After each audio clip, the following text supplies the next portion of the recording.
Hello everyone. तो last class में हमने एसीएफ के लिए जो सिलेबस है उसके बारे में डिस्कस किया और कुछ क्वेश्चन भी मैंने बताया था कि लास्ट क्लास में जो एंड जब हमने किया था तो हमने एक क्वेश्चन डिस्कस किया था कि क्या क्या सर्विसेज जो है फॉरेस्ट और इकोसिस्टम हमको प्रोवाइड करवाता है। और मैंने बताया था कि वो सर्विस जो है हमको ऐसे कैसे याद होनी चाहिए, क्योंकि एग्ज़ाम के अंदर हर साल पूछते हैं और डायरेक्टली और इनडायरेक्टली अगर एक ही क्वेश्चन में वो ना आया हो तो भी डिफरेंट डिफरेंट क्वेश्चन के अंदर वो रहता ही है। ठीक है ना, एक बार फिर से उसी क्वेश्चन को रिवाइज करेंगे और उसके बाद जो है हम आगे बढ़ेंगे। आज की क्लास में मैंने जो है इंडिया के अंदर जितने भी फॉरेस्ट जो है डिफरेंट डिफरेंट उसको कवर किया है, साथ ही साथ जो रॉक स्ट्रक्चर है और इंडिया की डिफरेंट डिफरेंट जो सॉइल्स हैं उसके बारे में हमने डिस्कस किया है आज। उसके बाद कुछ क्वेश्चन जो है वो लैंड प्रोडक्टिविटी से रिलेटेड जो फॉरेस्ट्री के अंदर पूछते हैं वो भी मैंने आपके लिए पीपीटी में कवर कर दिए, ताकि उसके लिए आप जो है आपके लिए सहूलियत रहे। फिर कुछ डेफिनेशन जो है एग्रीकल्चर के अंदर वो भी मैंने जो है आज कवर करने की कोशिश की है। ठीक है, चलिए तो स्टार्ट करते हैं। तो लास्ट क्लास में हमने जो अलग अलग सर्विसेज जो फॉरेस्ट प्रोवाइड करवाता है, ठीक है ना, तो ये 4 प्रकार की जो सर्विस, जो प्रोविजनिंग, उसके बाद प्रोविजनिंग सर्विस, उसके बाद रेगुलेटिंग सर्विस जो है वो हमने देखी थी। कौन कौन सी रेगुलेटिंग सर्विस जो है, कल्चरल सर्विस कौन सी है, सपोर्टिंग सर्विस कौन सी है, हमने देखी थी। ठीक है ना, तो मैंने आपको बताया था कि कैसे उनको याद करते हैं, इसकी सब के बारे में डिस्कस भी किया था। ठीक है ना, इस क्वेश्चन को आप लोग जो है आज की पीपीटी, आज हम सारी पीपीटी जो है इस लेक्चर के बाद जो है नीचे लिंक में आपको मिल जाएगी, तो आप उन पीपीटी को जरूर देखिएगा। तो इस क्वेश्चन को जो है आप लोग देखेंगे तो इसके अंदर जो कल्चरल सर्विस है वो अगर जो है उसको अगर गलत कर दे तो क्वेश्चन सही हो जाएगा। ठीक है ना, आज हम देखेंगे कि इंडिया के अंदर अलग अलग जो रॉक्स मिलती हैं। ठीक है ना, अब देखिए जो प्लांट की जो ग्रोथ है वो naturally depend upon the soil है। ठीक है, तो सॉइल कौन से टाइप की होती है उसके ऊपर जो है प्लांट की ग्रोथ होती है। लेकिन वो जो सॉइल बनती है उस सॉइल का बनना के पीछे भी जो स्ट्रक्चर, वहाँ पे जो रॉक मिलती है, ठीक है ना, उस रॉक के ऊपर जो है सॉइल डिपेंड होती है। तो इंडिया के अंदर अलग अलग जो रॉक्स मिलती हैं उसके बारे में हर साल जो है जो क्वेश्चन पूछे जाते हैं, तो हमने उन क्वेश्चन को जो है यहाँ पे प्रेजेंट करने की कोशिश की है। ठीक है ना, और डायग्राम के माध्यम से बताया कि इंडिया के अंदर अलग अलग जो सॉइल्स मिलती हैं, तो आप जो है उन सॉइल से भी रिलेट कर पाते हो कि ये ट्रॉपिकल फॉरेस्ट जो है किस किस एरिया में मिलते हैं। ठीक है ना, तो देखिए सबसे पहले अलग अलग जो फैक्टर हैं वो सॉइल के प्रोडक्शन को या फिर सॉइल के फॉर्मेशन को डिसाइड करते हैं। जैसे कि सॉइल अगर जो हम देखें कि ट्रॉपिकल एरिया में मिलने वाली जो सॉइल्स हैं वो ऐसा देखा गया है कि अक्सर जो ब्लैक सॉइल्स होती है उसके पीछे रीजन ये है, वहाँ पे जो है ह्यूमस ज़्यादा मिलता है। ठीक है ना, तो बायोलॉजिकल एक्टिविटी के थ्रू जो है बायोडिग्रेडेशन वगैरह जो होगा और उसके बाद जो है वो जो न्यूट्रिएंट है वहाँ पे सॉइल्स में मिल जाएंगे, तो वहाँ पे कार्बन सॉइल्स में मिल जाएगा, तो कहीं ना कहीं जो है उसका कलर भी डिफरेंट होता है। उसके बाद जो है सॉइल जो, अगर हम साउथ इंडिया में जाएं, ठीक है ना, जहाँ पे ज़्यादा बारिश होती है और वहाँ पे जो केरला वगैरह की जो एरिया है वहाँ पे जो सॉइल के अंदर जो फेरस ज़्यादा मिलता है, तो वहाँ पे लेटराइट सॉइल जिसको हम कहते हैं वो मिलती है। ठीक है ना, तो ये बहुत सारे फैक्टर्स हैं। इवन जो है किस प्रकार का पानी वहाँ पे बह रहा है, ठीक है ना, किस प्रकार का एनवायरमेंट है, तो उस पीएच के ऊपर भी जो है सॉइल्स का फॉर्मुलेशन जो है डिपेंड होता है। ठीक है ना, वहाँ पे टेम्परेचर कैसा है, तो सॉइल्स की जो है फिजिकल केमिकल सारी एक्टिविटीज जो है और जितनी भी प्रॉपर्टीज है सॉइल्स की बहुत सारे फैक्टर पर डिपेंडेंट होती है। ठीक है ना, तो अगर हम बात करें कि इंडिया की जो सॉइल्स हैं, ठीक है ना, वो जिस रॉक सिस्टम पर डिपेंड है वो रॉक सिस्टम बहुत ही एंशिएंट एरिया से, ठीक है ना, आर्कियन एरिया से क्या कहते हैं इंडिया की जो सॉइल्स और रॉक वहाँ पे प्रेजेंट है। तो अब देखिए सस्टेनेबल मैनेजमेंट के लिए एनवायरनमेंट को, अब आईपीसीसी जो हर 2 साल में जो रिपोर्ट प्रेजेंट करती है वो ये भी कहती है कि सस्टेनेबल मैनेजमेंट जो एनवायरनमेंट का है उसके लिए सॉइल का प्रॉपर मैनेजमेंट भी बहुत जरूरी है। ठीक है ना, क्योंकि अगर सॉइल की प्रोडक्टिविटी कम होगी तो नेचुरली जो हम प्लांट और फॉरेस्ट ग्रो करने के बारे में सोच रहे हैं वो कहीं ना कहीं वो मिशन जो है अधूरा रह जाएगा। ठीक है, तो अगर इंडिया की बात करें कि इंडिया के अंदर जो है जितनी भी सॉइल्स मिलती हैं, अगर उनका मोटा मोटा डिवीजन करें तो एक आर्किन सिस्टम है, धारवाड़ सिस्टम है, हड़प्पा सिस्टम है, ठीक है ना, Vindhya system, Gondwana system, Deccan trap, इतनी अलग अलग लगभग 8 प्रकार की अलग अलग रॉक्स जो मिलती हैं उसी के ऊपर जो है इंडिया की सॉइल्स फॉर्मुलेशन में वो जो जिस प्रकार की रॉक्स है उसी के हिसाब से इंडिया के अंदर अलग अलग सॉइल्स भी मिलती हैं। तो सबसे पहले हम देखते हैं आर्कियन सिस्टम। अब देखिए आर्कियन सिस्टम, पहले ही आर्की का मतलब होता है द मोस्ट एंड ओल्डेस्ट, ठीक है ना। तो आर्कियन सिस्टम की जो रॉक है अगर हम देखें उस मैप के अंदर तो south of the Deccan trap, ठीक है ना, डेक्कन प्लेटू जिसको हम बोलते हैं उसका साउथ, उसके बाद कुछ पार्ट जो है हम उड़ीसा और क्या कहते हैं जो ये उड़ीसा और अपने आंध्रा का, उसके बाद कुछ पार्ट जो है हम लोग देखेंगे झारखंड और यूपी का, और कुछ पार्ट जैसे कि अरावली वगैरह का जो है उसके अंदर मिलता है। तो अगर इसको आप नोटिस करेंगे हिमालय का जो रीजन है उसके अंदर अक्सर आर्कियन सॉइल जो है, आर्कियन रॉक नहीं मिलती है, ठीक है ना। तो उसका डिस्ट्रीब्यूशन जस्ट एक बहुत सिंपल डायग्रामेटिक के फॉर्म में रखा है मैंने।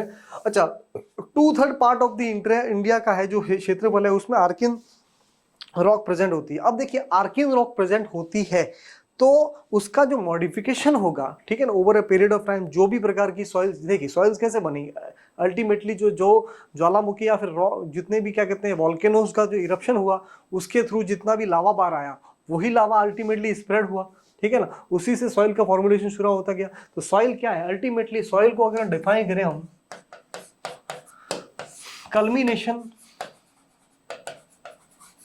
And integration with different chemical reactions of क्या मिनरल्स, ठीक है ना। तो अलग अलग जितने भी मिनरल्स हैं वो एक जगह जब इकट्ठे होते हैं अलग अलग पीएच और टेम्परेचर में जब रिएक्शन करते हैं तो वो जो बनने वाला प्रोडक्ट है वो अल्टीमेटली उसको हम सॉइल कहते हैं। क्योंकि अगर हम सॉइल्स की बात करें तो अगर सॉइल्स का हम निकालेंगे तो उसके अंदर फेरस भी निकलता है, मिनरल्स भी निकलते हैं, ऑक्सीजन भी होती है। तो अल्टीमेटली सॉइल क्या है, सॉइल भी एक प्रकार का मिनरल ही है, ठीक है ना। तो ये जो सॉइल्स हैं आर्कियन सॉइल, ये सबसे पुरानी सॉइल्स है, ठीक है ना। तो सबसे पुरानी सॉइल से इसका मतलब सीधी सी बात है कि वो कहीं ना कहीं से जो है उसके अंदर वो लावा से निकली है, ठीक है। अब जो लावा से निकली है तो आने वाले टाइम में उसी सॉइल्स का जो मॉडिफिकेशन होगा उसके अंदर और सेडिमेंट्स आते जुड़ते जाएंगे, उसके अंदर जो है उसकी पीएच और चेंज होती रहेगी, तो नई नई प्रकार की सॉइल जो है बनती रहेगी। अब आर्कियन यानी कि सबसे पुरानी टाइप की ये जो सॉइल्स है, अब देखिए कहाँ कहाँ मिलती है। Rock can be term as the result of the hot molten earth. तो पृथ्वी जब बनी थी तो उसके अंदर से जितना भी पदार्थ निकला जिसको कि हम लावा कहें, ठीक है ना। तो देखो ये अगर बात हम देखें, अब इसको जो लिंक करना है मुझे, तो अगर इस मैप को देखते हम, तो अगर इस मैप को हम देखेंगे तो इंडिया के जितने भी डेंस फॉरेस्ट हैं, इंडिया के जितने भी डेंस फॉरेस्ट है कहीं ना कहीं हम देखें कि इसी एरिया में तो प्रेजेंट है। अब इस एरिया में जो प्रेजेंट है उसका रीजन क्या है, वो जो मॉल्टन लावा निकला उसके अंदर बहुत सारे जो है मिनरल्स होते हैं। अब आपको पता ही होगा इतने सारे मिनरल्स जो है वो ज्यादा प्रोडक्टिव सॉइल बनाएंगे। तो जो प्रोडक्टिव सॉइल्स होगी तो अगर वहां पे अगर बारिश भी हो रही है तो सीधी सी बात है वहां पर जो प्रकार के जो फॉरेस्ट निकलेंगे वो ज्यादा डेंस होंगे, ठीक है। तो अगर हम बात करें वेस्टर्न घाट जो है हमारा, वहां पे जो है कितने ज्यादा फॉरेस्ट रहते हैं डेंस, ठीक है। अच्छा दूसरी बात, ये जो साउथ का जो ये ट्रॉपिक ऑफ कैंसर के नीचे वाला जो पार्ट है उसको हम क्या कहते हैं, ट्रॉपिकल पार्ट बोलते हैं। अब ट्रॉपिकल पार्ट के अंदर होने वाले जितने भी फॉरेस्ट हैं वो ट्रॉपिकल फॉरेस्ट कहलाएंगे। साथ ही साथ उसका वो जो आर्कियन सॉइल्स हैं या फिर आर्कियन जो रॉक्स हैं वो उसकी प्रोडक्टिविटी ज्यादा होगी। तो उस प्रोडक्टिविटी के साथ साथ वहां पे बारिश भी ज्यादा हो रही है। तो हम देखेंगे कि यहाँ पे जितने भी हमारे को फॉरेस्ट मिल रहे हैं वो फॉरेस्ट के अंदर जो है पर कैपिटा या फिर कहते हैं लैंड का जो है प्रोडक्टिविटी वहां पे ज्यादा होती है, और यहाँ पे उनके फॉरेस्ट का डेंस होने का या फिर घनत्व ज्यादा होने का ये कारण है, ठीक है ना। अब देखिए इसको समझते हैं। आरएफओ के एग्जाम के अंदर पूछा गया कि which of the following is the reason for high productivity of the forest या फिर higher density of the forest in the south southern area, ठीक है ना। बहुत सारे रीजन दिए। अब जितने भी रीजन है देखो उसमें एक कहा था कि मिनरल ज्यादा है वहां पे, हाँ क्यों, क्योंकि रॉक है। उसके बाद वहां पे Archaean system of the rock है, वो भी सही था, ठीक है ना। तो ये बहुत ही हमको डायरेक्टली इनडायरेक्टली पता होने, तो Archaean system of the rock जो है यहाँ पे प्रेजेंट है तो वहां पे जो है प्रोडक्टिविटी भी ज्यादा होती है, ठीक है ना। चलिए अब जो ये सॉइल बनी है उसके अंदर बहुत सारा मेटामॉर्फोसिस होता है। मैंने बताया कि जो इनिशियल जब स्टार्ट में कोई चीज बनती है, ठीक है ना, तो उसके अंदर बहुत सारी जो है वो बहुत ज्यादा रिएक्टिव होती है। तो मेटामॉर्फिक जो भी रॉक बनी उसका जो है बहुत कुछ चेंज होता रहेगा। ठीक है ना। उसके बाद इंडिया के अंदर जो बुंदेलखंड जो रीजन है, या फिर उसको बुंदेलखंड नेसेस जो है, वो भी जो है किसके बना हुआ है, ये आर्कियन सिस्टम से बना गया, ठीक है ना। अब ये कहाँ कहाँ मिलती है ना, मैंने अब इस मैप के अंदर ही बता दिया, तमिलनाडु, वेस्टर्न घाट, और उसके बाद जो है इंडिया का ईस्टर्न पार्ट जो है वो वहाँ पे सब जगह ये मिलती है, ठीक है ना। तो ये हमको जो है बताने की जरूरत है। चलिए अगला है धारवाड़ सिस्टम। अब देखिए आप में से बहुत से लोगों को पता होगा धारवाड़ कहाँ है, कर्नाटक में, ठीक है ना। तो उसी के नाम पे जो है ये बना है। अब देखिए धारवाड़ जो सिस्टम है, तो नाम भले ही कर्नाटक है, लेकिन वो सिर्फ कर्नाटक से एसोसिएट नहीं है, ठीक है ना। धारवाड़ सिस्टम की जो रॉक है, अक्सर कंफ्यूजन यही रहता है, ठीक है ना, मिक्स एंड मैच के इस प्रकार की रॉक्स कहाँ कहाँ मिल सकती है। तो हम जो कंफ्यूजन यही रहता है कि राजस्थान में क्या ये मिल सकती है क्या। यस, हाँ, राजस्थान के अंदर जो हम बात करें अरावली का जो रेंज है, अरावली रेंज के अंदर, ठीक है ना, उस अरावली रेंज के अंदर जितने भी हमको मार्बल्स वगैरह जो मिलते हैं वो भी धारवाड़ सिस्टम से ही बने हैं, ठीक है ना। नाम भले ही धारवाड़ है, लेकिन ये राजस्थान में भी मिलती है, ये नॉर्थ ईस्ट के अंदर भी मिलती है, ठीक है ना। उसके बाद जो है ये काराकोरम जो रेंज है, उस काराकोरम रेंज के अंदर भी जो है Dharwad system of the rock present होता है।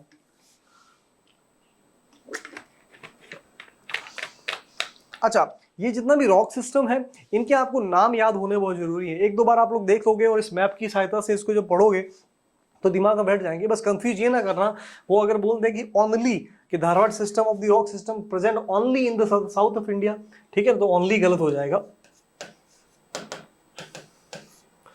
राजस्थान आरसीएफ का जो है, एसीएफ का जो एग्जाम है, उसके अंदर यही क्वेश्चन था कि Dharwad system of the rock जो है सिर्फ राजस्थान का सिर्फ ओनली जो है साउथ में मिलती है, तो नहीं, क्यों, क्योंकि वो अरावली की रेंज में भी प्रेजेंट होती है, ठीक है ना। तो ये नाम कंफ्यूजन कर देता है।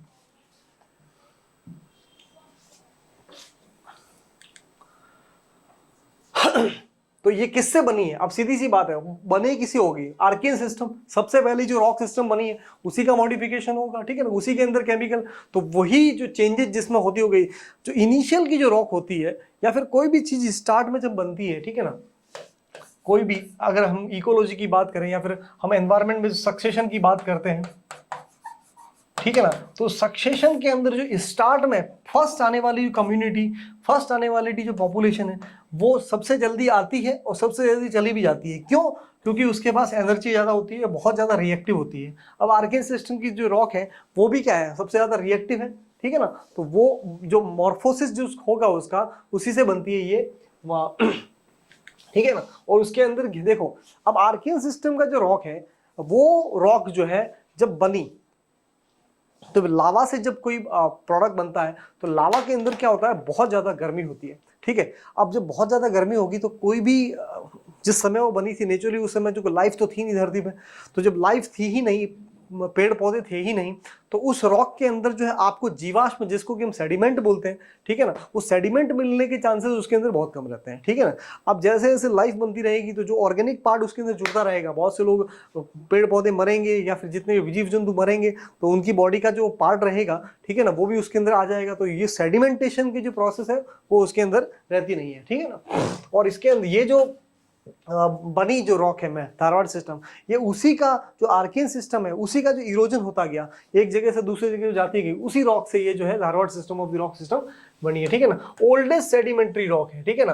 तो these are the oldest sedimentary rock, ठीक है ना, आर्कियन नहीं है। ध्यान से सुनिएगा कि आर्कियन और रॉक सिस्टम जो है ओल्डेस्ट है, तो आंसर है नहीं, ठीक है। ओल्डेस्ट कौन सा है, ओल्डेस्ट ये धारवाड़ है, ठीक है। तो ये जो मैंने कुछ हाईलाइट भी कर देंगे, तो आप लोग थोड़ा इसको एक दो बार देख लीजिएगा।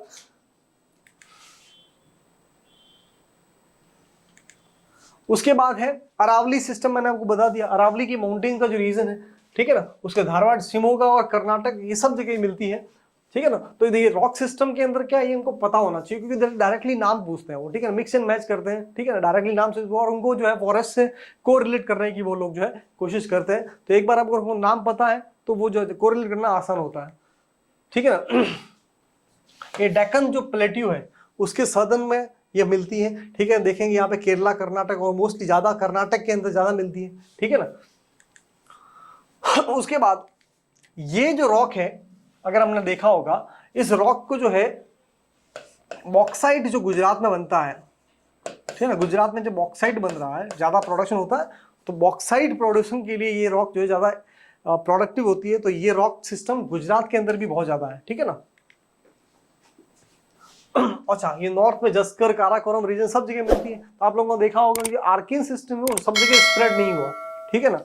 स्प्रेड तो मतलब था, लेकिन ओवर अ पीरियड में उसका मेटामॉर्फोसिस ज्यादा हुआ। ध्यान से सुनिए कि जो सबसे पहले आया तो वो प्रेजेंट होना चाहिए था सब जगह। अब क्या हुआ कि वो सबसे ज्यादा जो रिएक्टिव थी आर्किन सिस्टम, तो उनका जो रिएक्शन होने के बाद मेटामॉर्फोसिस हुआ, और मेटामॉर्फोसिस के बाद वो जो चेंजेस उसमें आए, ठीक है ना, तो वो चेंजेस होने के बाद जो आर्कियन रॉक सिस्टम है वो प्रेजेंट कम मिलती है, दिखती कम है। इसका मतलब ये नहीं कि सब जगह है नहीं, वो सब जगह वही थी, उसी का मॉडिफिकेशन हुआ है और अलग अलग उसकी अलग अलग प्रॉपर्टी उसमें ऐड होती रही, ठीक है।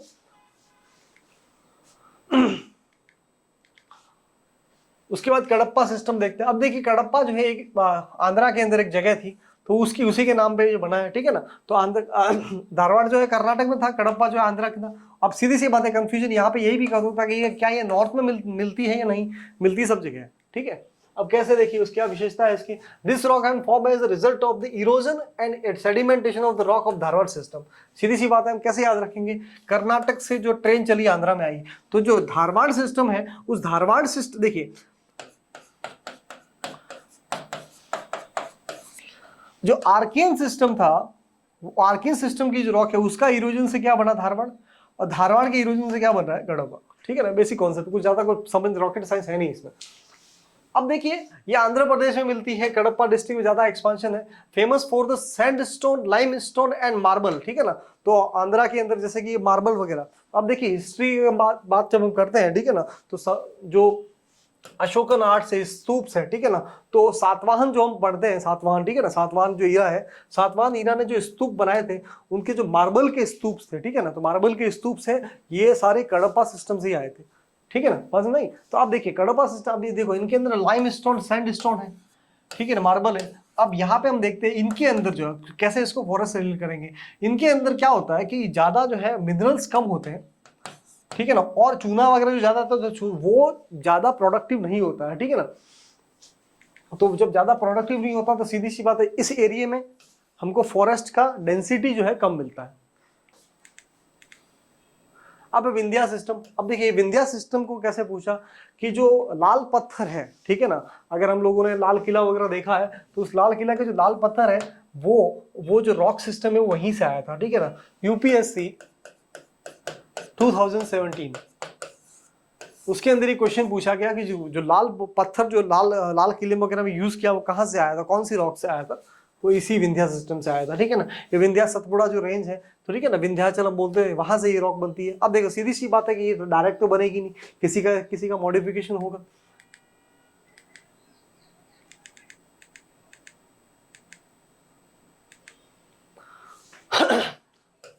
तो मैंने आपको बात, सीधी सी बात है, ए के बाद डी के बाद सी के बाद विंध्या, तो कडप्पा का मॉडिफिकेशन, ठीक है, बहुत सिंपल है, इसका मॉडिफिकेशन होगा, उसके अंदर इरोजन आएगा, उसके विंध्या सिस्टम बन जाएगी, ठीक है। तो यही तो विंध्या से जो कडप्पा से आई, उसके बाद क्या था, evidence fossil on micro organism.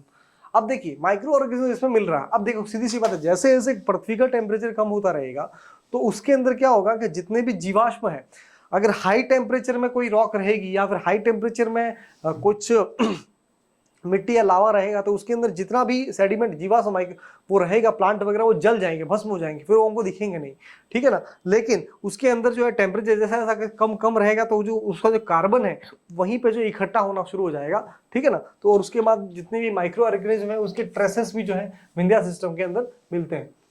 उसके बाद दिस रॉक फॉर्म विंध्या, ठीक है, मालवा प्लेट्यू, ठीक। तो ये जहां जहां मिलती है वो डायग्राम के थ्रू आप देख लीजिएगा, वो सब जगह ये रॉक प्रेजेंट है। अब देखिए जामा मस्जिद वगैरह जितनी भी बनी है लाइम स्टोन, ठीक है ना, तो ये सारे स्ट्रक्चर ये आपकी हिस्ट्री में भी काम आ जाएगी, हिस्ट्री के अंदर अक्सर पूछते हैं, ठीक है ना। गोलकोंडा कर्नाटक, ये पन्ना मध्य प्रदेश, अच्छा पन्ना मध्य प्रदेश, मध्य प्रदेश के अंदर जो पन्ना है वहां पे पहले डायमंड का प्रोडक्शन ज्यादा होता था, ठीक है ना, डायमंड मिलता था, तो डायमंड जो है वो भी विंध्या सिस्टम से मिलता है, ठीक है। अब इसकी विशेषता क्या होगी, अब ये रॉक कैसे रिलेटेड है, अब चूंकि इसके अंदर माइक्रो ऑर्गेनिज्म मिलते हैं, यानी कि इसमें कार्बन का कंटेंट जो है ज्यादा होता है। अब कार्बन का कंटेंट ज्यादा है तो हम लोग देखेंगे कि इंडिया के अंदर जो सबसे ज्यादा फॉरेस्ट जहां पे मिलते हैं, तो फॉरेस्ट कहाँ पे मिलते हैं सबसे ज्यादा एरिया वाइज अगर हम बात करें, रिसेंटली मध्य प्रदेश वगैरह जो एरिया है उसमें बहुत, सतपुड़ा के अंदर जो जंगल है वो बहुत ज्यादा फैले हुए हैं, घने जंगल है, ठीक है। तो हम उसको डायरेक्टली लिंक कर सकते हैं। अगर हमको पूछे क्या कारण है, तो यही कारण है कि यहाँ पे Vindhya system of the rock है। उसके बाद गोंडवाना सिस्टम। अब गोंडवाना जो है वो क्या कहते हैं कि गोंड रीजन और मध्य प्रदेश, ठीक है ना, और 98% ऑफ द कोल जो इंडिया का है इसी स्ट्रक्चर से मिलता है, गोंडवाना सिस्टम, ठीक है ना। कार्बोनिफेरस हमारे पास जो इंडिया का जो कोल है वो कार्बोनिफेरस ईरा का नहीं है, गोंडवाना ईरा का है। तो कहते हैं कि इंडिया के पास जो कोयला है इंडिया का वो ज़्यादा प्रोडक्टिव इसलिए नहीं होता क्योंकि जितना कोयला पुराना होता है उसके अंदर कार्बन का कंटेंट ज़्यादा होता है, ठीक है ना, और उसके अंदर जो है उसके अंदर नमी जिसको बोलते हैं वो कम होती है, ठीक है ना। तो इंडिया का जो कार्बन ज़्यादा प्रोडक्टिव क्यों नहीं मानते, क्योंकि ये गोंडवाना टाइम का है। अब क्या कहता है अब इसके अंदर बहुत सारे क्रैक्स वगैरह मिलते हैं। अब ये जो गोंडवाना सिस्टम है उसके अंदर हम देखें तो गोंडवाना सिस्टम के अंदर यहाँ पे क्या मिल रहा है, इसकी मिट्टी में कार्बन तो है, तो हमको फॉरेस्ट के कंसेप्ट में हम देखेंगे तो ये जो एरिया है इसके अंदर फॉरेस्ट, जैसे जैसे मिट्टी में कार्बन का कंटेंट बढ़ता है तो उस एरिया के अंदर जो प्लांट के ग्रोथ होने की जो स्पीड है वो बढ़ जाती है। अच्छा, ऐसे एरिया के अंदर जो है बम्बू जो है वो जल्दी ग्रो होता है, तो हम देखेंगे कि इस एरिया के अंदर बैम्बू का जो प्रोडक्शन बहुत ज़्यादा होता है, ठीक है ना। साथ ही साथ जो है ये नॉर्थ ईस्ट के अंदर भी जो है गोंडवाना सिस्टम की रॉक जो है वो मिलती है, तो यहाँ पे इस एरिया के अंदर जो है बैम्बू का प्रोडक्शन वो बहुत ज़्यादा होता है।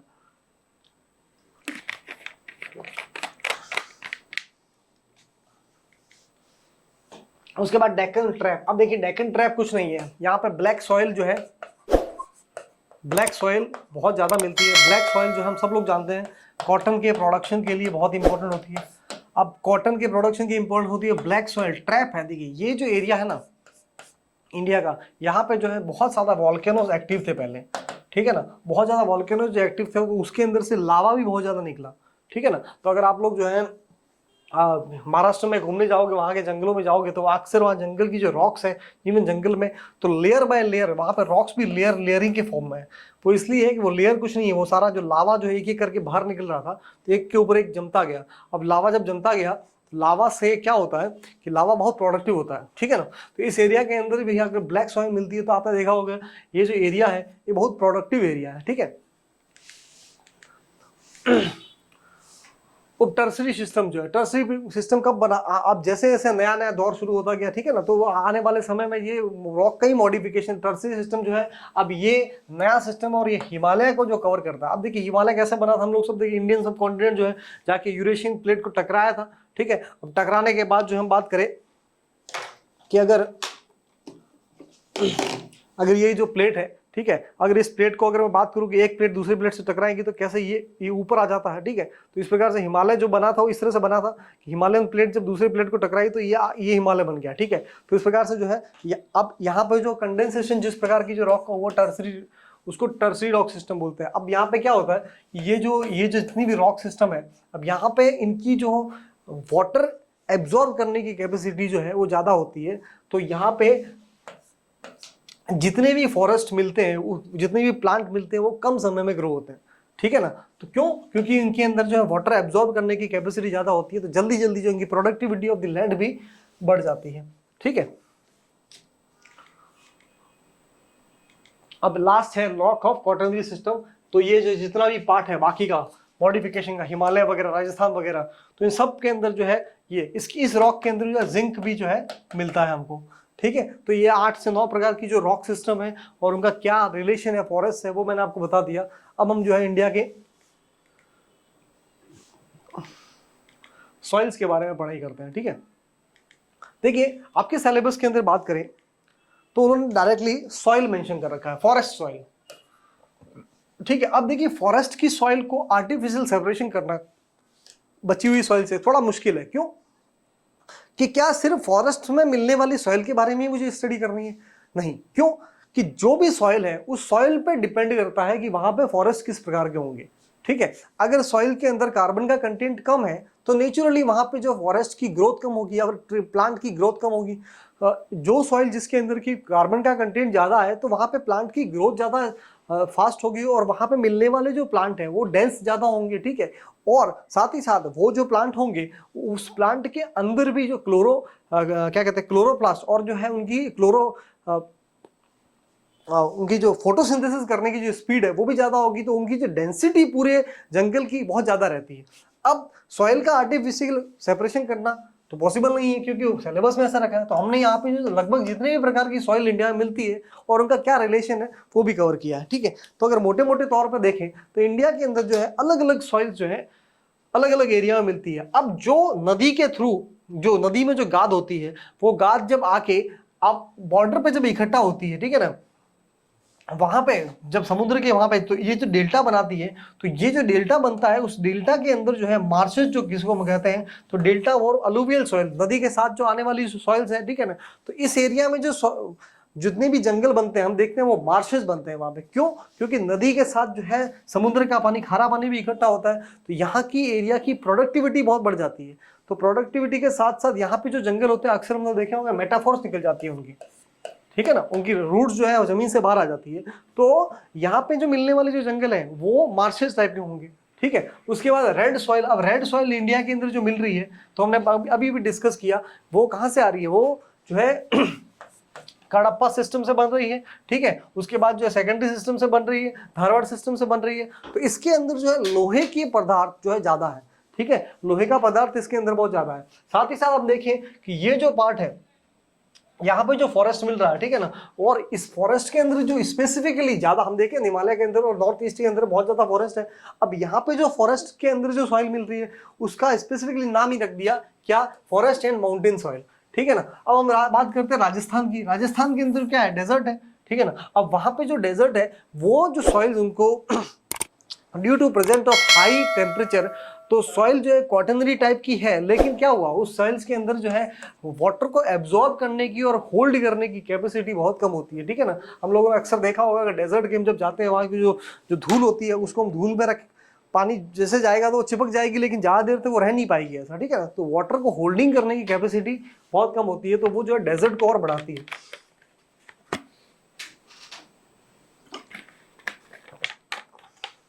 उसके बाद कोस्टल एलुवियल सॉइल्स की बात करते हैं, सैलाइन। ठीक है ना। लैटेराइट सॉइल की बात करते हैं, केरला वगैरह का जो एरिया है, ठीक है ना, तो यहाँ केरला वगैरह के एरिया के अंदर उनके सॉइल्स में जो है फेरस का कंटेंट बहुत ज़्यादा रहता है। तो फेरस का कंटेंट ज़्यादा रहता है, तो यहाँ पे कैश्यू नट की जो है, उसके बाद रबर के जो प्लांट है वो ज़्यादा ग्रो होते हैं। ठीक है ना। बस नहीं, उसके बाद साथ साथ यहाँ पे हम देखें कार्डमम जिसको बोलते हैं इलायची वगैरह, वो ज़्यादा ग्रो होती है। ठीक है ना, उसके लिए ज़्यादा कंफर्टेबल। तो ये अलग अलग प्रकार की सॉइल्स हैं इंडिया में, कौन कहाँ से मिलती है, तो मैंने डायग्राम के थ्रू जो है बता दिया। अच्छा, दो प्रकार की सॉइल है, डीप ब्लैक सॉइल, उसके बाद शैलो ब्लैक सॉइल। अब डीप ब्लैक से शैलो ब्लैक अगर हम बात करें कि किसी भी पदार्थ या किसी भी वस्तु की कहीं पर डेंसिटी स्पेसिफिकली ज़्यादा है, तो जैसे जैसे दूर जाते रहेंगे तो वहाँ पे उससे दूरी बढ़ती जाएगी, तो वो पर्टिकुलर जो अमाउंट है उसको पदार्थ का, उसकी डेंसिटी भी कम हो जाएगी।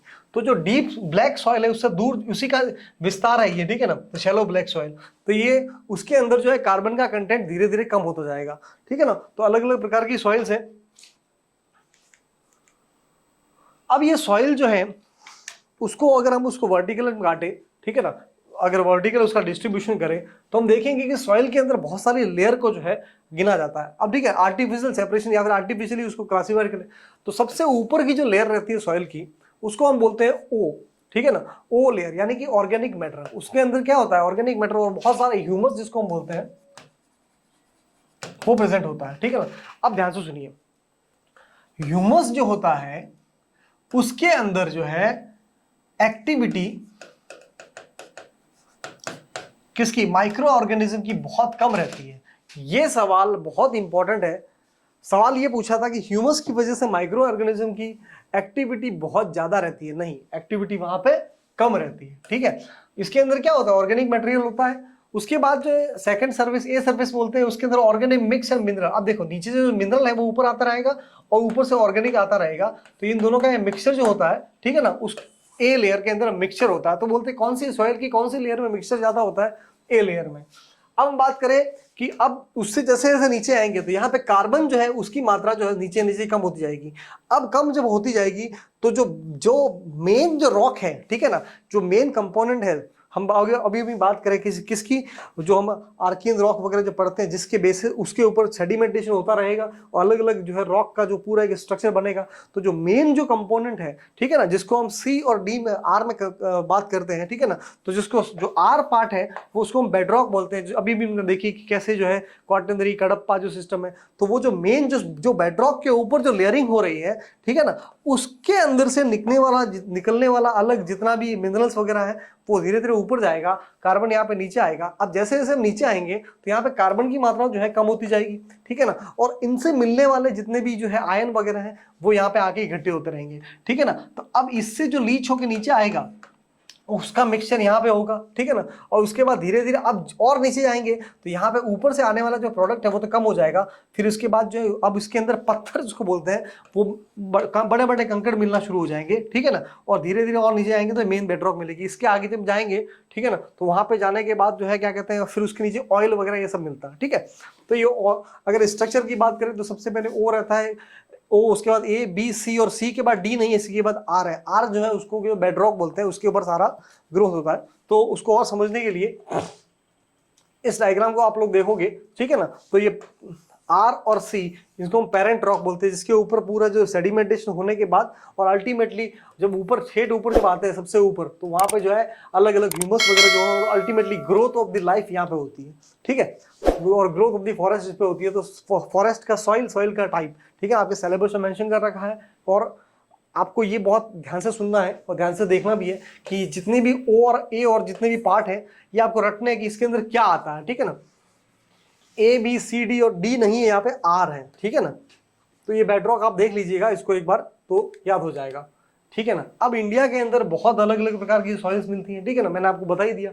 तो उसके बाद हम देखते हैं सबसे पहले कि ब्लैक सॉइल जो है, हम लोगों ने देखा था कि इस प्रकार की ब्लैक सॉइल जो होती है गुजरात वगैरह का जो एरिया होता है। अच्छा, ब्लैक सॉइल के अंदर जो कॉटन का प्रोडक्शन बहुत अच्छा होता है, ठीक है। ब्लैक सॉइल के अंदर टोबैको का प्रोडक्शन बहुत अच्छा होता है। वैसे ब्लैक सॉइल बहुत से प्रोडक्शन के लिए मूंगफली का प्रोडक्शन बहुत अच्छा होता है, ठीक है ना। उसके बाद हम बात करें कि अलुवियल सॉइल जो है, अलुवियल सॉइल्स के अंदर जो है ये जितनी भी नदी के अंदर सेडिमेंटेशन, नदी के साथ साथ जो गाद आती है उसको अलुवियल सॉइल्स कहते हैं, बहुत ज़्यादा प्रोडक्टिव होती है, ठीक है ना। गंगा का जो एरिया है अपना, तो गंगा का जो एरिया है, ठीक है ना, गंगा की जो प्लेन्स है, अगर आप देखोगे वहाँ पर जो बहुत सारे प्लांट्स हैं, बहुत सारे जो है क्या कहते हैं जंगल्स हैं, उसका रीज़न यही है कि अलुवियल सॉइल्स की वजह से वहाँ पे प्लांट की प्रोडक्टिविटी या फिर जमीन की प्रोडक्टिविटी जो बढ़ जाती है। उसके बाद एक रेड प्रकार की इस प्रकार की सॉइल्स होती है, फेरस का कंटेंट ज़्यादा होता है, ठीक है ना, लेटराइट सॉइल जिसको हम बोलते हैं, ठीक है ना। तो ये अलग अलग कलर का जो सॉइल जितनी भी इंडिया में मिलती है। फिर एक मार्शी और सैंडी सॉइल मिलती है। मार्स के अंदर देखेंगे हम कि अगर हम नदी अपने एलुवियल लेके जा रही है, ठीक है ना, और जैसे ही समुद्र के जो डेल्टा है, तो समुद्र से मिलने वाला खारा पानी, अब खारा जो है उसके अंदर भी मिनरल ज़्यादा रहता है, तो वहाँ पे जो एक जगह इकट्ठी जब हो जाते हैं, ठीक है, तो वो जो मार्श बनता है वो बहुत ज़्यादा प्रोडक्टिव होता है, ठीक है, क्योंकि नदी की गाद, तो बहुत सारे मिनरल वहाँ पे, तो वहाँ पे जो ग्रो होने वाले मार्श वगैरह जो है, ठीक है ना, आप लोगों ने बंगाल वगैरह के अंदर देखा होगा, ठीक है ना, अक्सर सुंदरबन के डेल्टा वगैरह जो है बहुत ज़्यादा प्रोडक्टिव है, हाईली प्रोडक्टिव। उसका रीज़न ये है कि जो अलग अलग मिनरल्स हैं वो एक जगह इकट्ठे हो जाते हैं और वहाँ पे जो लैंड की जो प्रोडक्टिविटी बहुत बढ़ जाती है, ठीक है। तो ये अलग अलग जितनी भी प्रकार की सॉइल्स हैं इंडिया के, हम आप एक बार देख लीजिएगा इसको, ठीक है। अब कुछ क्वेश्चन देख लेते हैं। उस क्वेश्चन के देखिए, क्वेश्चन आपके एग्जाम में पूछे गए आरएफओ के अंदर, वो कितने basic question, which of the following are the main component of the soil, ठीक है ना। सब ह्यूमस हो सकता है, ऑब्वियसली होगा, वाटर, एयर, मिनरल पार्टिकल, इतना सिंपल, ऑल ऑफ द, ठीक है ना, 1 2 3 4। एक भी ऐसी चीज अगर वहां पे ये भी पूछता कि इसके अंदर कार्बन कंटेंट है, मिनरल्स है, जितने भी है, ठीक, फास्फोरस है, तो भाई जो कुछ भी चीज पॉसिबिलिटी सबकी है, तो सबकी पॉसिबिलिटी है। बहुत ही सिंपल क्वेश्चन था, ठीक है ना।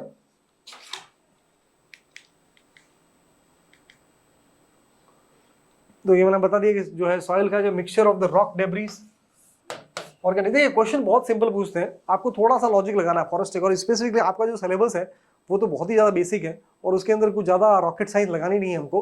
तो आप एक बार ये क्वेश्चन सारे मैं जो दे रहा हूँ यहाँ से, और जो हम अभी आपको जो टेस्ट देंगे, आप एक बार उनको देख लोगे तो मोर देन इनफ है, इतनी गारंटी के साथ मैं बोल सकता हूँ आपको, ठीक है। क्योंकि जो सिलेबस है आप लोगों का अगर आप देखोगे तो प्रीलिम और मेंस की जो फॉरेस्ट्री का सिलेबस है वो एंटायरली डिफरेंट है, ठीक है ना। प्रीलिम के अंदर आपको just basic of the forest पूछा है, फॉरेस्ट्री का भी जस्ट बेसिक पूछा, उसमें भी ज्यादा जोर जो उन्होंने एनवायरनमेंट के अंदर दिया है, ठीक है ना। Though they try to connect with the forest, ठीक है ना, तो हमने वो भी इंकलकेट करने की कोशिश की है। डिफरेंट डिफरेंट फॉरेस्ट है, फॉरेस्ट लॉ वगैरह जितने भी है, तो अल्टीमेटली वो है तो बहुत ही कॉमन, तो बहुत ही एक बेसिक एलिमेंट्री चीजें प्रीलिम के अंदर पूछी है, ज्यादा इन डिटेल जो है मेंस के अंदर पूछा गया है, ठीक है ना। तो ये जो क्लासेस है वो प्रीलिम ओरिएंटेड है, हम मेंस के लिए फिर से अलग से फॉरेस्ट्री की क्लास लेंगे। Consider the following pair. अब देखिए रेड सॉइल के बारे में पूछा, पीटी सॉइल के बारे में पूछा, सैलाइन सॉइल। रेड सॉइल जो है उसके बाद प्रीडोमिनेंट वेस्टर्न घाट, मैंने आपको बता दिया। ये को देखिए एग्जाम का ही क्वेश्चन है आपका, ठीक है ना, ये फॉरेस्ट्री के क्वेश्चन है, इसी प्रकार के क्वेश्चन जो है वो पूछता भी है, ठीक है ना। तो आपको पता होना चाहिए कि हमको किस प्रकार की प्रिपरेशन फॉरेस्ट्री के लिए करनी है। अब सॉइल जो है, रेड सॉइल इंडिया के अंदर कहाँ मिलती है? वेस्टर्न घाट के अंदर, मैंने बताया आपको क्यों, क्योंकि इसके अंदर फेरस ज्यादा होता है, तो ये सही है। पीटी सॉइल के अंदर ऐसी सॉइल जिसके अंदर जो है गाद, नदी की गाद ज्यादा हो तो ज्यादा प्रोडक्टिव होती है, ठीक है ना। तो नदी की गाद हम बात करें कि जो है सदर्न ऑफ द उत्तराखंड, तो उत्तराखंड से वहां से कौन सी नदी आ रही है? हिमालय से निकलने वाली गंगा। तो हम नेचुरली जाएंगे तो इतनी बड़ी नदी के अंदर बहुत सारा जो है गाद तो रहेगी, तो पीटी सॉइल सही है। अब सैलाइन सॉइल, सैलाइन का मतलब ऐसी सॉइल जिसके अंदर ज्यादा मिनरल हो, ठीक है ना। तो अब देखिए delta of the eastern coast and Sundarban delta, मैंने आपको बता दिया। देखिए अगर आपने बेसिक फंडा जो अभी थोड़ी देर पहले समझ लिया तो आंसर कितना सिंपल है। सैलाइन का मतलब ऐसी सॉइल जिसके अंदर ज्यादा जो है मिनरल ज्यादा हो जाएंगे, ठीक है ना। तो ऐसा जो नदी के पास या फिर समुद्र के पास मिलने वाली, तो आंसर है कि तीनों सही है, ठीक है ना। तो इंडिया में कहाँ कहाँ कौन सी सेल मिलती है, इसका आंसर हो जाएगा डी सही। ये पूरा मैंने जो है एक्सप्लेनेशन का दे दिया है, आप लोग इसका रीड जरूर कर दें क्योंकि मैंने समझा दिया था पहले, ठीक है। अब देखो करेवा फॉर्मेशन, कितना बेसिक क्वेश्चन जो है एग्जाम में पूछा गया। करेवा फॉर्मेशन क्या होता है, कैसे होता है? देखो आप लोगों ने सुना होगा कश्मीर के अंदर जो है क्या कहते हैं सैफरॉन, जिसको हम बोलते हैं केसर बोलते हैं, उसका प्रोडक्शन ज्यादा होता है, ठीक है ना। आप लोग देखोगे 1 किलो जो केसर है लगभग 1 मिलियन, ठीक है, लगभग 10 लाख रुपए का 1 किलो आता है। तो उसका कारण क्या है, अब वहीं पे क्यों उगता है? तो देखिए आप लोगों ने देखा होगा तो कश्मीर में जहाँ पे पहले जो ग्लेशियर थे, ठीक है, जो ग्लेशियर जब पिघलते हैं तो उसके साथ वहाँ पे जो उनकी जो मिट्टी होती है वो बहुत प्रोडक्टिव होती है, पानी जो वहाँ चला जाता है, बचा हुआ जो मिट्टी है वो बहुत ज़्यादा प्रोडक्टिव होती है, ठीक है ना। और ऐसी कंडीशन में वहाँ पे जो है केसर का ग्रोथ होने के लिए वो अच्छा एनवायरमेंट क्रिएट करती है, ठीक है ना। तो करेवा जो है ऐसी मिट्टी जो ग्लेशियर के पिघलने के बाद बनी है, ठीक है, उसको करेवा बोलते हैं। तो they are found in the northern eastern region of the India, ठीक है ना। they thick deposit, alluvial deposit brought down by the rivers के नहीं। उसके बाद they are useful for the cultivation of saffron, yes, ठीक है ना। तो they are found in north eastern region, नहीं, नॉर्थ ईस्ट में कहाँ मिलता है करेवा, ठीक है ना। नॉर्थ ईस्ट के अंदर कहाँ करेवा मिलता है? करेवा जो है केरला के अंदर, सॉरी कश्मीर के अंदर मिलता है, तो इसका आंसर हो जाएगा सी, ठीक है ना। ये क्वेश्चन देखिए आपके एग्जाम में पूछा गया है, ठीक है, आरएफओ वगैरह में इसी प्रकार के फॉरेस्ट्री के अंदर क्वेश्चन पूछे जाते हैं, ठीक है। तो करेवा क्या होता है? अच्छा, ये करेवा जो है आप लोग देखोगे एनसीईआरटी जो है ज्योग्राफी, उसके अंदर जो है लगभग फर्स्ट या सेकंड चैप्टर के अंदर स्पेसिफिकली मेंशन भी कर रखा है। लिथिफिकेशन किसको बोलते हैं, ठीक है ना। लिथिफिकेशन, ये सारी टर्म्स जो है आप लोग इसी क्वेश्चन के थ्रू देख लोगे तो अलग से आपको बुक पढ़ने की जरूरत नहीं पड़ेगी, इसलिए जो है आप लोग इस पीपीटी को एक बार अच्छे से रीड जरूर कर ले। लिथिफिकेशन का जो प्रोसेस है, it is a process formation rock through the component of sediment, ठीक है ना। सेडिमेंट इकट्ठे होंगे जब रॉक बनेगी, उसको लिथिफिकेशन बोलते हैं। Process of erosion of rock, ठीक है ना, एक जगह से इरोज होकर डेल्टा के थ्रू बनेगा, या फिर it refer to the cooling of magma, magma का कूलिंग होने के बाद जब रॉक बनती है उसको बोलते हैं। या फिर क्या कहते हैं, it refer to the metamorphosis of एक रॉक दूसरे रॉक में जब कन्वर्ट होगी उसको बोलते हैं, ठीक है ना। तो आंसर है ए, ठीक है ना। क्या होता है, बहुत सारा सेडिमेंट जब इकट्ठा होता है तो धूल जब इकट्ठी होती है, ऐसा समझेंगे इसको, ऐसा समझेंगे एक धूल जब धीरे धीरे जब इकट्ठी होती है एक जगह, ठीक है, थोड़ा उसमें पानी मिल जाएगा तो फिर वही धूल जो है पिलर बन जाएगा, एक रॉक बन जाएगी, ठीक है ना। अक्सर हम लोगों को देखा होगा बहुत सारा गाद जो है इकट्ठा होने के बाद पत्थर बन जाता है, वही है बस, वो जो गाद इकट्ठा हो गया, धूल इकट्ठी होने के बाद पानी जब उसमें मिलता है तो वो जो स्ट्रॉन्ग स्ट्रक्चर बन जाता है, वो जो रॉक बनती है उसको, इस प्रोसेस को लिथिफिकेशन बोलते हैं, ठीक है ना। तो ये जो ऑप्शन है, ठीक है ना, तो ये सारा सेडिमेंट। ब्लैक सॉइल के बारे में पूछा उसके बाद कि ब्लैक सॉइल की क्या विशेषता है, ठीक है ना, ठीक है ना। तो क्या क्या उसके अंदर ब्लैक सॉइल के अंदर मिलता है, तो मैंने बहुत बेसिक चीज है, कार्बन काला है, ठीक है ना, कार्बन जब जलता है ब्लैक जलता है, सीधी सी बात है, कार्बन का कंपोनेंट उसके अंदर ज्यादा ही होगा, ठीक है ना। तो this soil rich in lime and iron, there it retain the moisture. अब मॉइस्चर को रिटेन करेगी, रिटेन करने की ताकत इसके अंदर है, ठीक है ना, शॉर्ट ड्यूरेशन है। अब देखिए घुमाया कैसे, वर्ड क्या, शॉर्ट ड्यूरेशन। शॉर्ट ड्यूरेशन का अगर होगा तो सीधी सी बात है ये ऑप्शन ही गलत हो जाएगा। अगर ये गलत है तो ये भी गलत, ये भी गलत, ये भी गलत, तो आंसर ही हो जाएगा। तो बहुत ही बेसिक क्वेश्चन, अगर आप लोगों ने ऑप्शन को सही से पढ़ भी लिया तो भी वो जो है आराम से निकल जाएगा, ठीक है ना।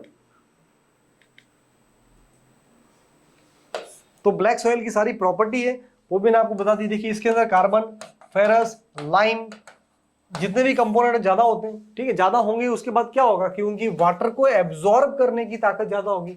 आप इसको अलग अलग तरीके से समझ सकते हैं। हमको ये भी याद ना रहे तो मैंने आपको बता दिया उस मैप के अंदर कि गुजरात और महाराष्ट्र के अंदर ब्लैक सॉइल ज्यादा रहती है, और उसके साथ ये भी बताया कि ब्लैक सॉइल जो है वो कॉटन के प्रोडक्शन के लिए अच्छी है, ठीक है ना। अब जो सॉइल किसी के प्रोडक्शन के लिए अच्छी होती है तो नेचुरली वो अगर पानी को होल्ड नहीं कर पाएगी, वाटर को होल्ड नहीं कर पाएगी, तो प्लांट जो है उस पर ग्रो नहीं होगा, ठीक है ना। तो फॉरेस्ट जो है अच्छे वहां पे ग्रो नहीं होंगे। तो ब्लैक सॉइल जो है ज्यादा डेंस फॉरेस्ट बनाने में हेल्प करती है। तो ये डायरेक्ट इनडायरेक्ट जो भी अगर हमने सोच रखा है डायग्राम के थ्रू भी, तो वो भी वहां पे अप्लाई हो जाएगा, ठीक है ना।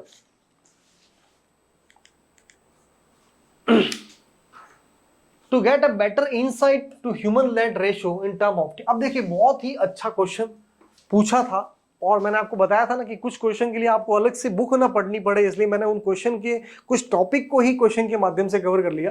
अब देखिए फिजियोलॉजिकल डेंसिटी और एग्रीकल्चरल डेंसिटी के बारे में जो सवाल पूछा, तो वो थोड़ा समझने की कोशिश करते हैं।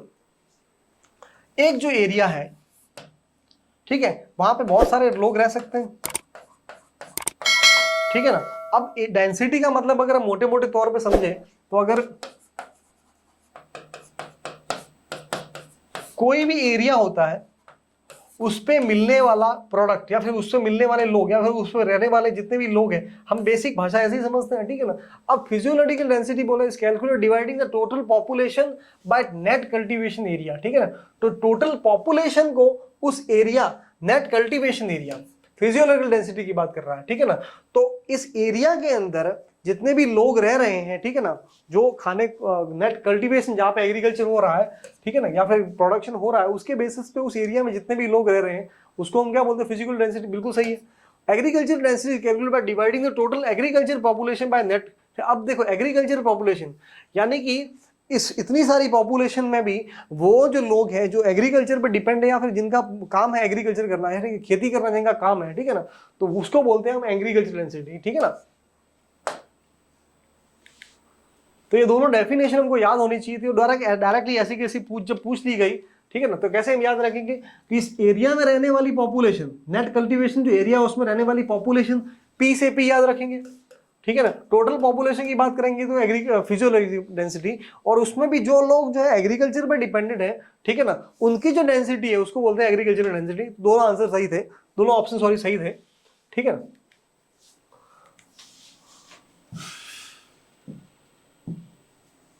अब ये कैसे हमारे फॉरेस्ट से रिलेटेड है, तो अगर किसी एरिया में किसी फॉरेस्ट में रहने वाली पॉपुलेशन उसको फिजियोलॉजिकल, ठीक है ना, फॉरेस्ट नेट जो पूरा एक स्पेसिफिक एरिया में जो फॉरेस्ट है उसमें रहने वाली पॉपुलेशन को हम बोल सकते हैं, फिर उसकी डेंसिटी को फिजियोलॉजिकल डेंसिटी, ठीक है। और उस जो एरिया है उस एरिया के अंदर जो नेट फॉरेस्ट है या फिर फॉरेस्ट से डिपेंडेंट जो पॉपुलेशन है उसको हम बोल सकते हैं फॉरेस्ट डेंसिटी, ठीक है ना। तो ये एक बहुत ही डायरेक्टली हमको कुछ चीजें बेसिकली पता है, ठीक है, तो वहीं पे जो है यहाँ पे आप लिंक कर सकते हो उसको।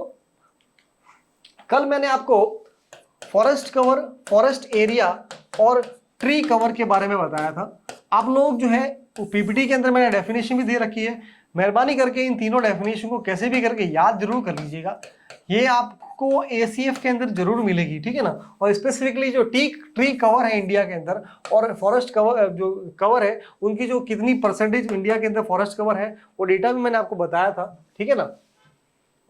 वो आप लोग जरूर एक बार जो है उनको याद कर लीजिएगा, कि अगर वो आपको याद नहीं है तो समस्या हो जाएगी। अब देखिए which of the following classified as a plantation crop. Forestry के एग्जाम में इस प्रकार के जो है ना सवाल आते हैं तो उससे हमको जो है क्या कहते हैं कंफ्यूज होने की जरूरत नहीं है। प्लांटेशन क्रॉप को हम देखते हैं, ऐसी कौन सी क्रॉप है जो प्लांटेशन है, प्लांटेशन क्रॉप का मतलब पहले समझते हैं। एक एरिया के अंदर एक ही प्रकार की जब क्रॉप को ग्रो किया जाए for the purpose of commercial purpose के लिए जब उसको ग्रो किया जाए, ठीक है ना, तो और उसके साथ साथ दूसरी प्लांट की ग्रो की नहीं जाए, तो इस प्रकार की जो क्रॉप होती है उसको हम प्लांटेशन क्रॉप कहते हैं। अब देखिए यहाँ पर देखते हैं, बनाना जो है, यस, उसके बाद ऑयल पाम, अगर आप लोगों ने देख लिया होगा इंडोनेशिया जो है वहां से हम जो है ऑयल पाम इतना सारा ऑयल इंपोर्ट करते हैं। उसके बाद कॉटन की बात करें, कॉटन की जो खेत है हम क्या वहीं पे कॉटन ही ग्रो कर रहे हैं, ठीक है ना। तो हाँ कॉटन, तो लेकिन जो ग्राउंड नट है, तो ग्राउंड नट के साथ क्या हम दूसरा जो वो तो जमीन के अंदर है, ठीक है ना, तो मूंगफली जमीन के अंदर है तो उसके ऊपर दूसरा भी ग्रो होता है। जो ग्राउंड नट है वो जो है क्या कहते हैं प्लांटेशन क्रॉप जो है वो नहीं होती है। तो अगर एक गलत है तो लगभग सही हो जाएंगे 1, 2 और 4। ऐसे बेसिक सवाल पूछते हैं तो आप लोगों को ये सब पता होना चाहिए, ठीक है ना। ऐसे जो सिंगल क्रॉप है, लार्ज अमाउंट ऑफ लेबर, ये सब अब देखिए पूछा भी गया है एग्जाम में अंदर और बहुत बेसिक चीजें और आती भी हैं, तो उसका कोई हमारे पास कोई वो है नहीं। आप लोग इसलिए कुछ वाइटल क्वेश्चन थे मैंने वो पीपीटी के अंदर भी इंक्लूड कर दिया। ये सारे क्वेश्चन आपको आपके जो टेस्ट मिलने वाले हैं उसके अंदर भी रहेंगे, लेकिन कुछ क्वेश्चन ऐसे थे जो मुझे लगा कि ज्यादा समझाने की जरूरत है, तो इसलिए मैंने उनको इंक्लूड भी कर दिया इसके अंदर, ठीक है। अब देखिए टिम्बर, टिम्बर का जो सोर्स है मैंने आपको कल बताया भी था पिछली क्लास में। जो टिम्बर है वो टिम्बर क्या होता है, अक्सर जो फर्नीचर करने के लिए जितने भी प्लांट का यूज जो होता है, ठीक है, घर में सोफे की जरूरत पड़ती है, दीवार की लकड़ी की दीवार की जरूरत पड़ती है, इसके लिए हम अक्सर देखा होगा कि पेड़ लोग काट के ले आते हैं, ठीक है ना। तो टिम्बर का जो सोर्स है तो इक्वेटोरियल रीजन है वो ज्यादा टिम्बर, तो वहां पर प्लांट तो बहुत ज्यादा है। अब ये बहुत ही कॉमन सेंस वाली बात है। देखिए सवाल पूछा जाता है कि इक्वेटोरियल जो रीजन है वहां पे इतने सारे प्लांट की डेंसिटी है, इतना कुछ प्लांट है, सब कुछ है, लेकिन तो भी टिम्बर प्रोडक्शन के लिए वो जो इक्वेटोरियल रीजन को अच्छा नहीं बना जाता है। क्या कारण है, समझिए इस चीज को। अगर हम बात करूं कि ट्रॉपिकल एवरग्रीन जो फॉरेस्ट होते हैं उसमें बहुत सारे प्लांट होते हैं, ठीक है ना, बड़े बड़े प्लांट, बहुत चौड़े चौड़े प्लांट, बहुत क्या कहते हैं डेंस पॉपुलेशन, लेकिन वो सारे प्लांट की जो जो जो क्या कहते हैं एक जैसे प्लांट नहीं होते हैं। और जब मैं टिम्बर प्रोडक्शन की बात करता हूं तो मुझे अगर टिम्बर प्रोडक्शन के अंदर एक ही क्वालिटी के और एक क्वांटिटी के प्लांट जब चाहिए होते हैं, ठीक है ना। उसके बाद जो है इंडिया की स्पेसिफिकली बात करें तो इंडिया के अंदर जो नदी का जो साइज है, ठीक है ना, तो नदी का साइज उसके अंदर जो ज्यादा बर्फ जमने वाली जो नदियां कम है, ठीक है ना।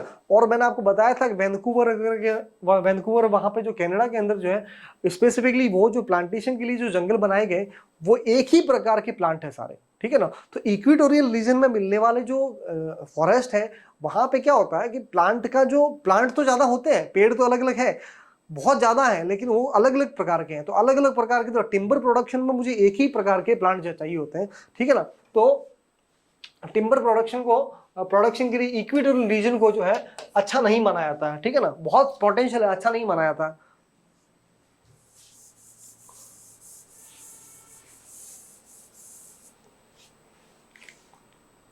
सेम स्पीसी और tree do not occur in the homogenous stand, yes बता दी मैंने आपको, ठीक है ना।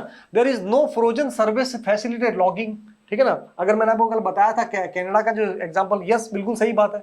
जो अगर तो क्या होता है कनाडा के अंदर वो एक प्रकार के पेड़ वो लोग काट के जो है वो नदी के ऊपर रख देते हैं।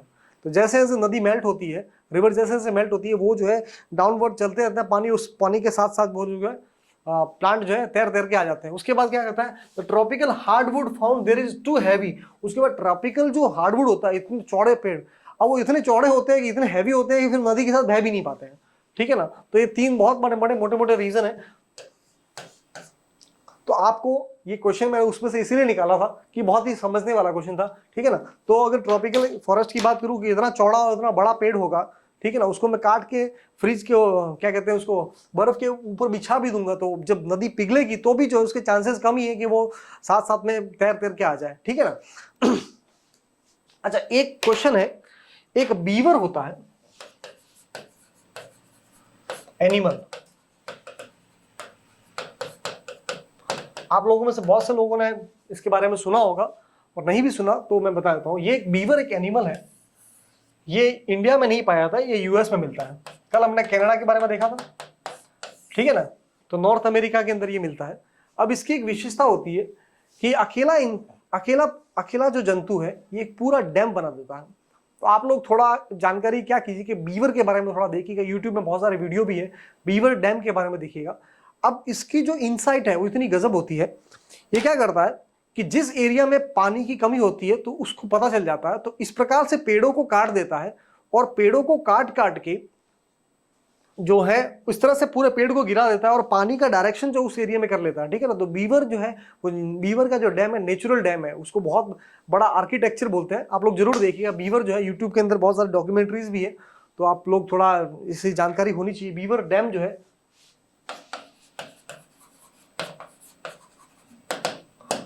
बीवर डैम के बारे में जरूर आप लोग थोड़ा जो है सर्च कीजिएगा, काफी इंटरेस्टिंग देखने को पता चलेगा कि नेचर के अंदर कैसी कैसी चीजें जो है। देखिए नेचर जो है ना वो अपना बैलेंस खुद करता है, इंसान को जो है, इंसान पर नेचर डिपेंड नहीं है, इंसान जरूर नेचर पर डिपेंड है, ठीक है ना। और हमने अपनी साइंस के थ्रू जो एक्सप्लोइटेशन किया है और अल्टीमेटली इंसान का ही डेस्ट्रक्शन हो रहा है, ठीक है ना। तो नेचर ने इतने साल तक अपने आप को मेंटेन किया, अब उसका जो मेंटेनेंस इंसान जरूर खराब कर रहा है। तो इस प्रकार के जो जंतु आप लोग देखोगे तो आपको पता चलेगा कि वाकई में नेचर ने जो कैसे कैसे प्रोडक्ट बना रखे हैं, ठीक है। एक जंतु या फिर एक प्राणी पूरा एक डैम को बना देता है और पूरा एक नदी का डायरेक्शन चेंज कर लेता है, ठीक है ना। तो कितना एक बड़ी बात है, तो उसको नेचुरल आर्किटेक्चर भी बोलते हैं। तो आप लोग जरूर देखिएगा, थोड़ा अच्छा लगेगा। चलिए, तो ये सारे ऑप्शन इसके सही हो जाएंगे, ठीक है ना। तो कॉन्सेप्ट फंडा समझना जरूरी था, ठीक है ना। आप लोगों को अगर पूछ ले इंटरव्यू के अंदर, अगर पूछ ले फॉरेस्ट्री का कि क्या कारण है कि जो ट्रॉपिकल एरिया के अंदर हमारे पास इतने ज़्यादा हाई डेंसिटी के प्लांट हैं और सब कुछ है, लेकिन हमारा जो टिम्बर प्रोडक्शन इंडिया के अंदर इतना कम क्यों होता है, तो आपको इसके लॉजिक बता सकते हैं हम, ठीक है ना। ये क्वेश्चन इंटरव्यू के अंदर भी आपको काम आ सकता है कि इंडियन ट्रॉपिकल फॉरेस्ट जो है टिम्बर प्रोडक्शन करने के लिए अच्छे नहीं गिने जाते हैं, उसका कारण क्या है, ठीक है ना। उसका कारण यही है कि अलग अलग प्लांट है, एक जैसे प्लांट नहीं है, बहुत हैवी प्लांट है तो नदियों के थ्रू उनका ट्रांसपोर्टेशन मुश्किल है, ठीक है ना। और उसके बाद जो है फ्रोजन नदी यहाँ पे है नहीं, तो उसका ट्रांसपोर्टेशन वगैरह करने के लिए चार्ज बहुत ज़्यादा लगते हैं। प्रॉपर मैनेजमेंट नहीं है, ट्री की प्रॉपर मार्किंग नहीं है, बहुत सारे आंसर है। अब पहले ट्री की प्रॉपर मार्किंग नहीं होती है, उसका जो फॉरेस्ट मैनेजमेंट इंडिया का इतना आप साइंटिफिक नहीं है, बहुत सारे उसका लिए, ठीक है ना। अब एक और है कल्चरेबल वेस्टलैंड। क्वेश्चन है which of the following define the land use category culturable Westland.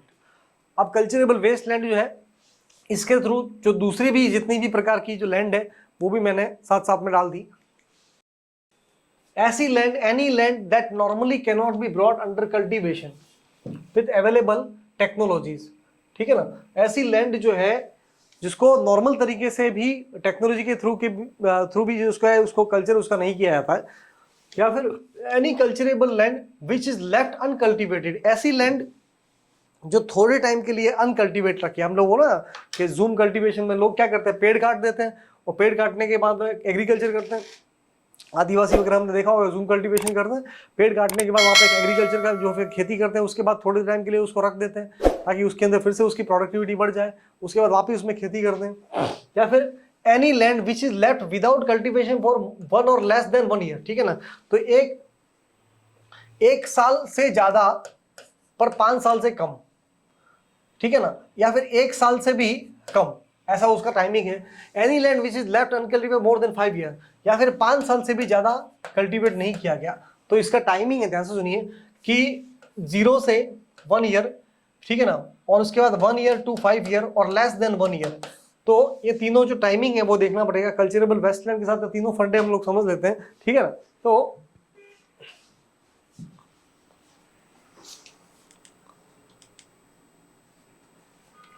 देखिए डिफरेंट टाइप ऑफ लैंड जो है वो खेती के लिए या फिर फॉरेस्ट के लिए भी हम लोगों ने देखा होगा कि बहुत जो फॉरेस्ट्री करने के लिए हम जो फॉरेस्ट का जो आर्टिफिशियल ग्रोथ जब किया जाता है, बहुत सारे प्लांट जब लगाए जाते हैं, ठीक है ना, तो उनको हम देखते हैं कि उनकी जो लैंड का पैटर्न है वो भी हमको ध्यान में रखना जरूरी है, ठीक है ना।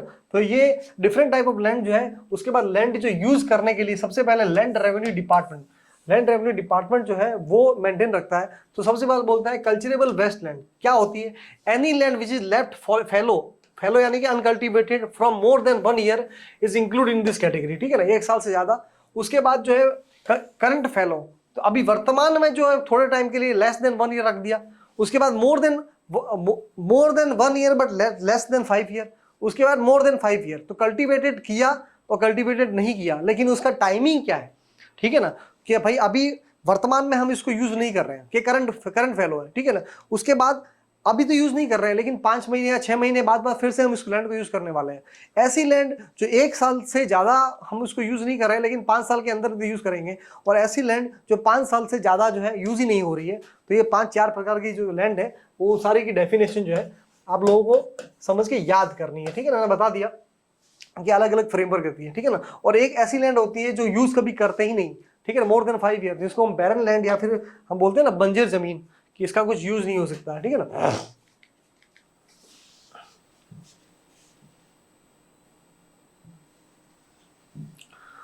With reference to agriculture in India, consider the following statement. Gross crop area, देखिए ये मैंने कुछ क्वेश्चन एग्रीकल्चर के इसलिए डाले हैं कि आपके फॉरेस्ट की जो डेफिनेशन है और फॉरेस्ट की जो लैंड की जो डेफिनेशन है और एग्रीकल्चर की लैंड की डेफिनेशन है लगभग सिमिलर है, ठीक है ना। तो ग्रॉस क्रॉप एरिया इज, देखिए ग्रॉस का मतलब होता है टोटल, तो gross crop area which is shown and harvested only once in year, ठीक है ना। उसके बाद नेट शोन एरिया, नेट यानी कि जो टोटल माइनस डेप्रिशिएशन, ठीक है ना, टोटल माइनस डेप्रिशिएशन जब करते हैं उसको हम बोलते हैं नेट। ये ग्रॉस और नेट जो है ये वर्ड आपके जीडीपी में भी आएगा, प्रोडक्टिविटी में आएगा। तो जहां भी ग्रॉस और नेट आता है तो देखिए ग्रॉस हमेशा ज्यादा होता है नेट से, ठीक है ना। कारण क्या है कि ग्रॉस के अंदर हम टोटल गिनते हैं और नेट के अंदर जो है हम जो डेप्रिसिएशन है उसको हटा देते हैं, ठीक है ना। तो net shown area is physical extent of land which is crop shown and harvested, total जो है, तो मैंने अब देखिए बता ही दिया। तो ये इसकी डेफिनेशन है और ये इसकी डेफिनेशन है, ठीक है ना। तो दोनों जो है